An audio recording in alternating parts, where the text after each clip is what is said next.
Good morning, grade 6 virtual learners. How are you today? Welcome to another exciting episode of Valenzuela Facebook Live for English 6, Quarter 3, Episode 6. I am Mrs. Didit L. Salangsang, and you can call me Teacher Didit, and I will be your live streaming teacher for this session. Today, we are going to discuss the most essential learning competency, evaluate narratives based on how the author developed the elements, focusing on theme and point of view with learning code of EN6RC-LG-2.24.1-2. Our discussion will be specifically about identifying narratives based on how the author developed the elements as to theme and point of view. Again, before we start with our lesson, let us have our attendance first. Please type in your name, the initials of your school, and your comment section in the comment box. I will be giving you 30 seconds to do it. And your timer starts now.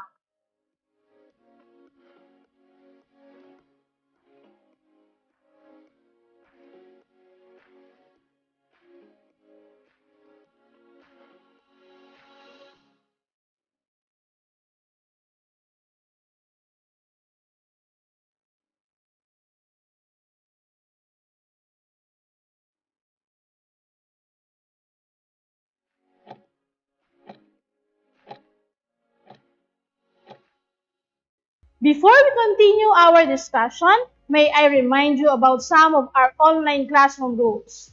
First, prepare yourself and your things. Next, sit on your designated learning area. Then, participate actively and listen attentively. And last but not the least, use every reactions and comment box appropriately.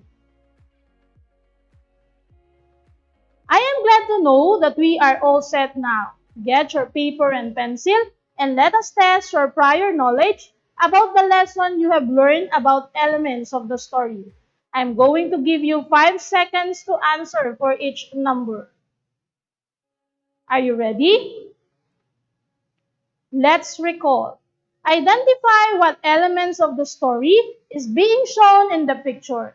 You can type C for character, S for settings, and P for plot. Number 1, an American computer animated fantasy adventure film from the movie Raya and the Last Dragon.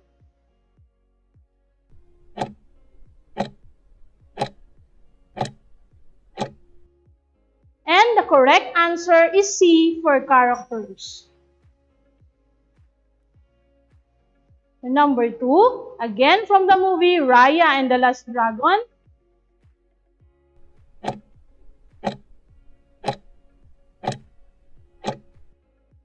And the correct answer is S for setting.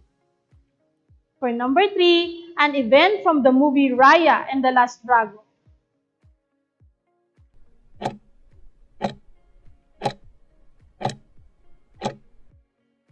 And the correct answer is P for plot. For number 4, an animated musical comedy film based on the popular Nickelodeon series Loud House Movie.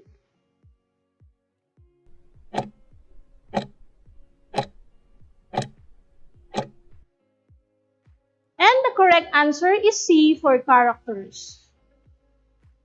For the last number, from an American animated musical comedy television series, Phineas and Ferb.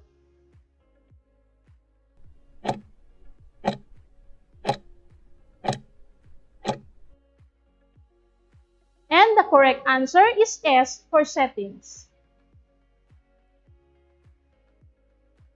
Thank you for actively participating by typing your answers in the comments section. If you get the perfect score of 5 for this activity, please key in a heart emoticon in the comments section.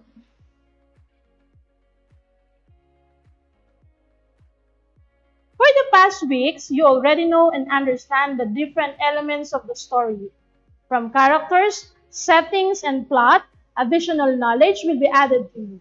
For today, we will study about the two remaining elements of the story, the theme and point of view. If you are excited to learn our new lesson, please click the like reaction button. Thank you very much, dynamic learners. Let's talk about theme and point of view. Theme, a central topic, subject, or message within a narrative. It is the broader topic that a story touches. Theme, what the story teaches its reader. The main lesson the author wants us to learn. The central message of a literary piece. Some examples are love, death, good versus evil, revenge, courage, survival, and prejudice. Theme has two types, the thematic concept and thematic statement. Thematic concept, what readers think the work is about. An abstract concept. Some examples, love, judgment, survival, heroism, bravery, sacrifice, and forgiveness. While thematic statement, what the work says about the subject, it is usually a statement that emphasizes the literary piece's main point. An example, to love is to give appreciation and respect to the person both at the same time. Please take note, forgiveness as an example of thematic concept, while forgive others not because they deserve forgiveness, but because you deserve peace is an example of thematic statement. This is from a popular and heartfelt movie, Encanto. Let us try to go further to know the difference between thematic concept and thematic statement. Family, togetherness, determination, and forgiveness. Those are examples of thematic concept. While we must protect our home, we must protect our family, a statement from Abuela. This is also an example of thematic statement. I hope you understand the difference between the two. Let us go now with point of view, the perspective from which a narrative is told. This also refers to the mode of narration that authors employ to let the readers hear and see what takes place in the story. Point of view can be classified into three: the first person point of view, second person point of view, and third person point of view. In the first person point of view, use of either of the two pronouns I and we. The narrator may also be a character who participates in the action of the story. That is all for the first person point of view. In the second person point of view, employs the pronoun you. The writer uses a narrative onlooker who is saying something about you, the reader. That is all for the second person point of view. And for the third person point of view, uses pronouns like he, she, it, they, or a name of a character. The narrator does not participate in the action of the story as one of the characters. Even so, he let us know what exactly the characters think and how the characters act and feel. These are all for third person point of view. Please take note, in first person POV, the author is mainly involved. In the second person POV, the reader is involved and on the playing field. And in the third person POV, the author is not involved. Let us discuss more about point of view. I'm not brave enough for that kind of responsibility. This is an example of first person POV, or point of view. Next, you are exactly what this family needs. You just need to see it. This is an example of second person point of view.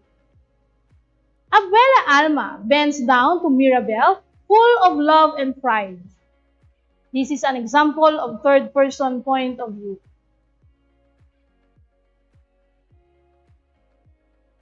Let us go now with the next thing that we're going to do.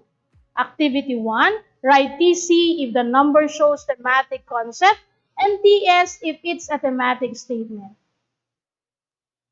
I am going to give you 5 seconds to answer for each number. Number 1, love, peace, survival, family, and togetherness.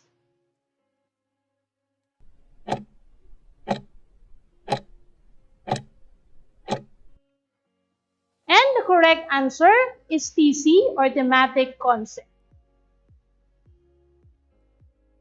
Number 2, you must consider education as a hidden treasure you will keep in life.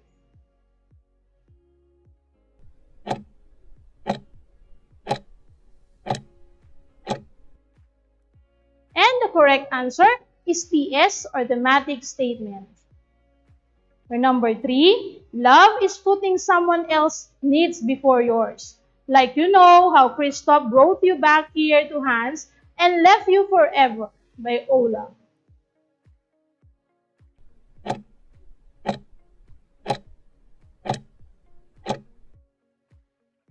And the correct answer is TS for thematic statement. Number 4, war, revenge, violence, tragedy, sickness.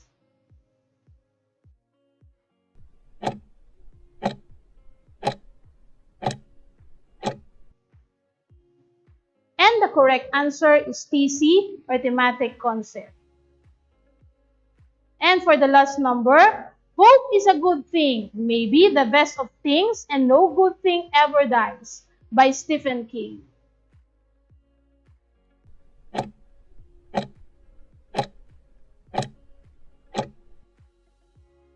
And the correct answer is TS or thematic statement. Good job, dear learners, for answering our first activity. Let us go now with the next activity, activity 2. Determine whether the following statement is a first person, second person, or third person point of view. Write the pronoun that indicates what POV the statement has. I'm going to give you again 5 seconds to key in your answers. Number 1, Rosa and Amy finally caught the most wanted in Brooklyn. They are truly admirable.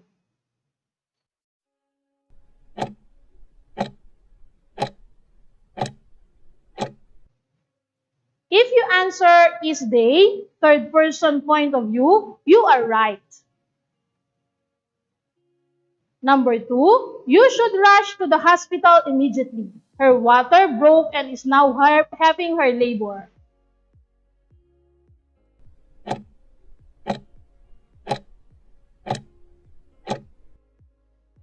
The correct answer is you, second person point of view. For number 3, I am gonna make them an offer they can't refuse.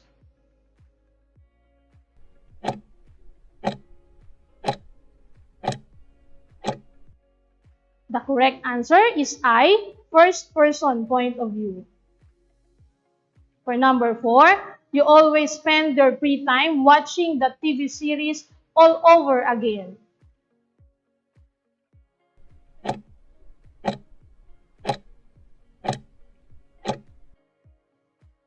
And the correct answer is you, second person point of view. And for the last number for this activity, Levi and Erwin are great in leadership. They are the best dynamic duo.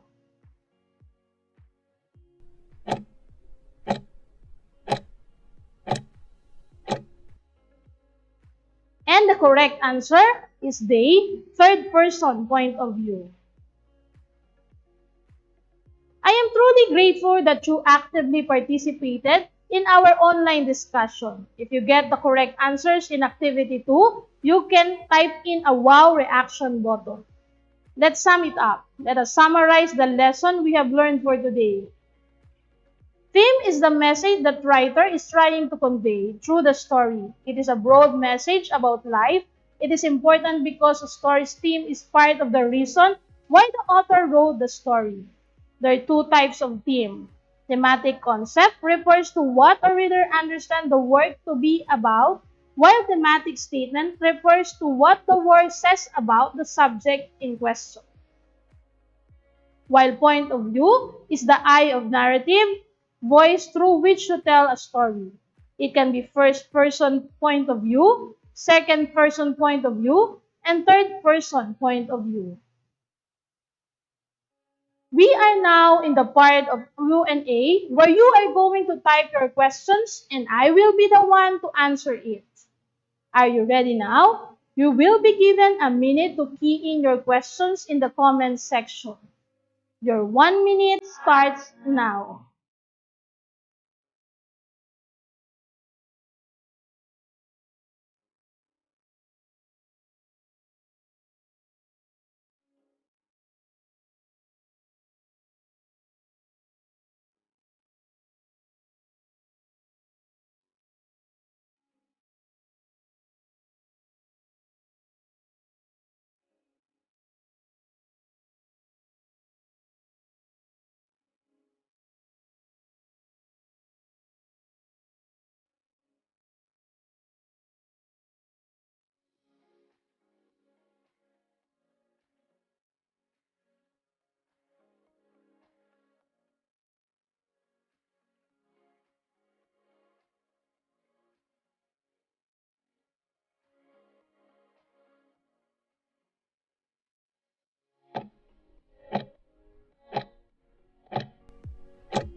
For our first question, can thematic concept and thematic statement both help to give the message of the story?